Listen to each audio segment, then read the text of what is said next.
jumpa lagi dengan saya Bunda Uu dari Sahabat Bunda TV. Kali ini Bunda Uu mau sharing tentang variasi dalam komposisi ASI. Apa aja sih? Nah, simak video berikut sampai selesai dan dukung channel saya dengan cara like, comment, and subscribe. Terima kasih.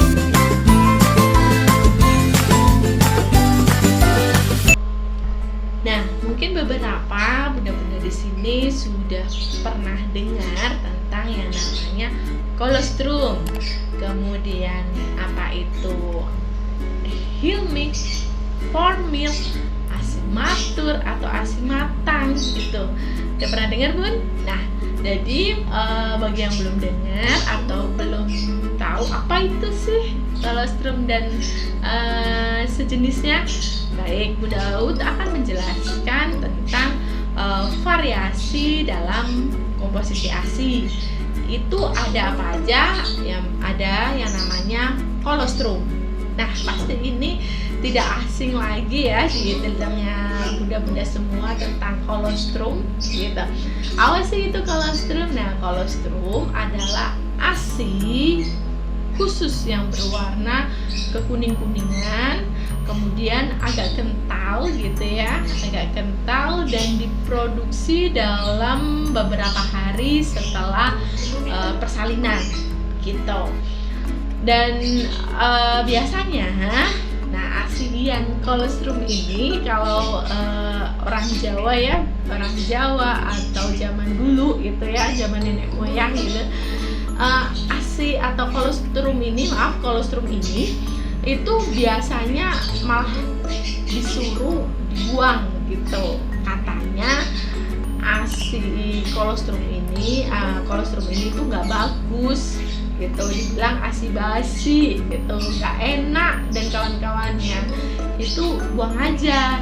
Nanti yang dikasihkan itu yang berwarna putih susu gitu ya, itu yang dikasihkan. Padahal kolostrum ini gizinya itu luar biasa gitu ya, nutrisi yang luar biasa. Nah, setelah beberapa hari kolostrum akan berubah menjadi ASI matur atau matang. Kemudian jumlah ASI bertambah banyak dan payudara akan terasa penuh. Ya nggak, Bun? Pas awal-awal mungkin Bunda merasa kok payudaraku lembek gitu ya. Payudara saya kok nggak keras gitu.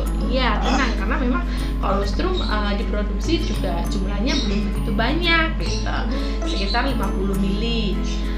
Nah, kemudian setelah kolostrum berubah menjadi ASI matur atau ASI matang dan payudara Bunda akan terasa penuh, keras, kemudian berat gitu ya. Bahkan sampai ada yang kena mastitis gitu, karena memang udah terlalu banyak diproduksi gitu, sehingga harus segera untuk dikeluarkan. Nah, saat ini dalam proses setelah kolostrum, ASI matur, ASI matang, nah inilah saatnya ASI mulai dihasilkan atau coming in. Selamat datang ASI gitu ya.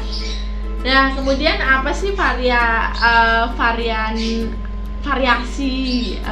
dari ASI? Yaitu kita mungkin pernah dengar yang namanya ASI awal gitu ya. Nah, ASI awal atau formil ini adalah ASI yang lebih bening gitu ya, lebih bening, kemudian diproduksi pada awal proses menyusui. Nah, ada lagi juga namanya susu akhir gitu atau Hilmic, adalah ASI yang lebih putih, kemudian diproduksi pada akhir proses menyusui. Kemudian susu awal ini tampaknya lebih bening dibandingkan dengan susu akhir, karena susu awal dihasilkan dalam jumlah lebih banyak gitu dan mengandung banyak protein, laktosa dan zat-zat lainnya. Jadi apabila bayi memperoleh susu awal ini dalam jumlah banyak, sebenarnya semua kebutuhan air sudah terpenuhi. Jadi bayi tidak memerlukan lagi air minum gitu ya selain ASI gitu sampai berumur 6 bulan. Nah, walaupun bayi ibaratnya tinggal di daerah beriklim panas, jadi bayi jika bayi haus diberi tambahan air minum, maka bayi akan kurang memperoleh ASI gitu kan. Jadi nanti kalau seumpama bunda sering memberikan selain ASI gitu ya, kemudian si bayi nanti akan lebih suka atau lebih suka selain ASI daripada ASI itu sendiri gitu Bun. Makanya sebenarnya kita menyusui 6 bulan lamanya gitu untuk ASI eksklusif itu sudah cukup memenuhi kebutuhan nutrisi bayi. Baru nanti setelah 6 bulan dilanjutkan dengan MPASI, makanan pendamping ASI gitu. Kita tetap memberikan ASI kita, namun kita tambahin dengan makanan gitu. Nah, kemudian nanti jadi bunda jangan terlalu khawatir tentang nutrisi yang ada di dalam ASI. Yang penting kita tetap jaga pola makan ibunya sendiri gitu ya, dengan gizi seimbang gitu. Ada karbo, ada protein, ada lemaknya, ada vitaminnya. Itu jika terpenuhi, insya Allah kebutuhan nutrisi bayi juga terpenuhi ketika bayi full ASI seperti itu Bun. Nah tadi kan saya menjelaskan tentang susu awal ya kan, formil, dan sekarang tentang apa itu sih susu akhir atau hilmik. Nah susu akhir ini kelihatannya lebih putih daripada susu awal gitu, lebih putih, lebih kental. Kenapa? Sebab mengandung banyak lemak. Nah, lemak tersebut itu memberikan banyak energi gitu, memberikan energi untuk bayi kita. Nah, inilah alasan pentingnya untuk tidak buru-buru melepaskan bayi dari satu payudara dengan cepat gitu, karena bayi sebaiknya itu diberikan terus-menerus sampai ia mendapatkan semua yang diperlukan. Jadi gini, ketika bayi menyusu nih di payudara kiri gitu ya, bayi menyusu di payudara kiri gitu, 5 menit pertama bayi baru mendapatkan susu awal gitu ya, formil. Nah baru susu awal. Nah ada nih LDL, radio refleks yang kanannya ketika bayi menyusu di sebelah kiri ya kan, nyusu dengan pelekatan yang tepat ya, hop hop hop hop, kemudian yang sebelah kanan netes nih, netes tes gitu.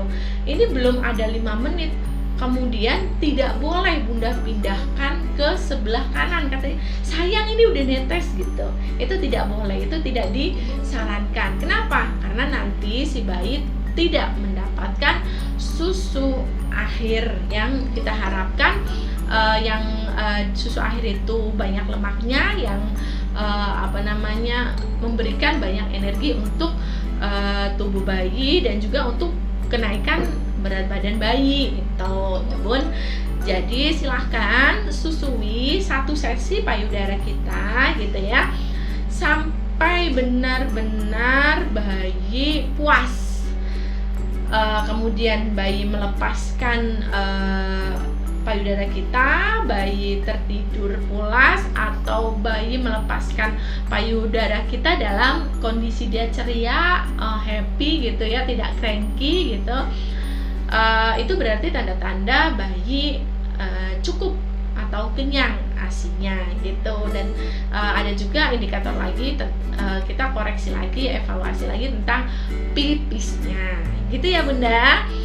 Jadi silahkan untuk tetap menyusui bayi semau dan sesering mungkin. Itu dari saya tentang variasi komposisi ASI gitu ya Bun. Sampai jumpa di video-video berikutnya. Jangan lupa dukung channel Sahabat Bunda TV dengan cara like, comment, and subscribe. Terima kasih, dan saya doakan semoga Bunda sekeluarga sehat selalu. Bye-bye.